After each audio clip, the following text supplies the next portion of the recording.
Have you noticed that I've stopped planning trips completely? No, I haven't. I haven't planned a trip. We have no trips coming up. I haven't even thought about booking a trip.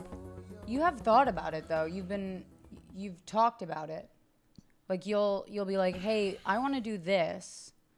Or I want to go here. I forget where the last one was. But yeah, it's really fallen off. It has. What do you think that's about? We're too busy. I got too much shit to do. I got too many projects to finalize and work on and shit like that.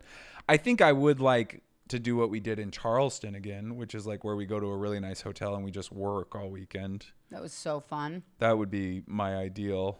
Yeah. But the thing is, so with the Delta variant and everything, I don't know how much longer we're going to be on tour or doing these things. I'm going to be I'm going to be a Delta scab, you guys. I'm going right out. I'm going into the eye of the fucking Delta? fire. In the eye of the Delta. Last week, you guys, I had a pretty bad cough, and it was related to probably vaping. I bought a cheap vape, and I was vaping at a wedding. We talked about it on the pod. We did? Yeah. But we didn't talk about how I had to get tested 4 times. Yes, we did. We absolutely did, yeah. Shit. It's good that you're present through these. That makes me feel good, and the listeners. Please, you're not present ever. What? You're never present. Really? Yeah. Then how did I remember that? Because you have a robot brain. My favorite, first of all, that was pathetic, but you just reminded me of this morning when we woke up and Andy made the bed today, and I came in and he was like, he had thrown the covers onto the bed in this way that was just, it made no sense, right? Like it was like over the headboard, and then the pillows were like on the floor still, and one was on a nightstand. Put it on top. And then he was like, "Do you like how I make the bed? It's kind of abstract." Yeah, it was I laughed for like 10 minutes. I got you. I was dying. Yeah, it was good. It was such a stupid joke, and it really killed me. I was like, "This is great." I'm great. I'm great with stupid jokes. It was so good. Oh, I man. loved it. We have a house guest right now, by the way. Yeah, Brian Simpson. Brian Simpson, fresh off of his taping. We're gonna see what a CPAP machine looks like. Totally set up. Yeah, thank God. I'm scared. You are? Yeah, I want to see like a robot person. We walk in, Brian's just a full transformer. Yeah, he's just plugged in like a Tesla. I'll be honest though, I can see exactly why Brian needs a CPAP machine, because he'll be just watching a movie and fall asleep. And I'm like, "Are you snoring?" Yeah. Or he's just breathing. Yeah. And I'm like, all right, this guy needs a machine for sure. I would love that ability to fall asleep though, like he has. I bet Brian Simpson has never stayed awake on a flight. Yeah.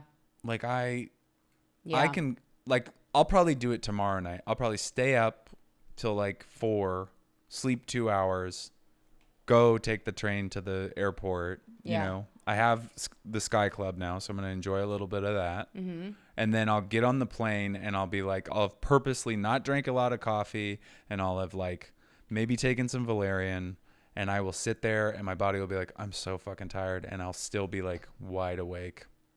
Hate it. Do you feel like as a couple, it would work as well if we both, if one of us slept easily on a plane and the other one didn't? Because neither of us can sleep on planes. And I feel like even though we don't talk as much on a plane, I feel like if you were asleep or when you do fall asleep, it bums me out. I get bummed out. I'm like, part of the job of traveling with me is for you to stay awake and for me to stay awake. But when your partner falls asleep and you're the one who's awake through the whole trip, and then they wake up and they're like, how long have I been asleep? And it's just 4 hours. Yeah. You know? I get pissed. That's well, don't just say it's on planes. Every night you get upset when I go to sleep. That's true. Yeah, if I go to sleep before you, every night I'll hit a point where I'll be like, oh, I'm ready to go to sleep, and I'll roll over, or it's just because I have to wake up in 4 hours and I Right. just need to try to go to sleep. And Rosebud will go, no, don't roll over, and I'll be like, what? I gotta go to sleep, and she'll be like, oh, okay. No, I go, you're right, I'm sorry. Yeah, but you are mad that I'm going to sleep, like I'm leaving I'm not the party. mad, I'm just bummed out. Yeah, you're bummed out. Because it's like, damn, now it's just me. And also, another thing she does is Rosebud can be like basically asleep, and I'll be trying to fall asleep, but the TV will be on, and she'll be like fully like hasn't moved, hasn't said anything for like an hour, and I'll like reach over to turn off the TV, and Rosebud will be like, no, don't turn it off, don't turn it off. Let me tell you something. Do you know how loud my thoughts get the second you turn that TV off? The Even second when you turn off the even TV, when you're asleep. the second you turn off that TV, I know the volume of my own fucking thoughts is just going to crank right up. And let me tell you something. They're not good. I want to get It's not a good show. I want to get a brain like yours where you can like I don't know. Cuz I'm just like I'm telling you, it's a nightmare in yeah, here. but I have it too. You don't think I have the thoughts? Are you crazy? Look at me. So why would you want a brain like mine? Well, because you are able to deal with them in a way that doesn't make you completely vulnerable. You're somehow able to alpha your craziness.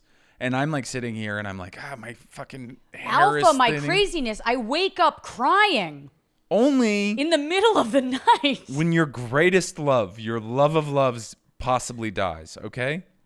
Not possibly. You died. You were Okay. dead. Wow. Rude. You were dead. And I'm so suppressed that even in my dream, I was at my new wedding trying to push down the feelings of sadness. Who the fuck was this over guy? your death? I truly have no idea. Like it was a stranger. I'm going to kick his ass. Yeah. I'm going to find this motherfucker. Well, let me tell you something. I left him because I found out my husband was still alive. Oh, okay. So That's hot. I broke his heart. Okay. He's probably killed himself by now. Jesus, the poor guy. Yeah, it's pretty sad for him. You know what I don't think I've ever had? I don't think I've ever had a reoccurring dream. Oh, I have.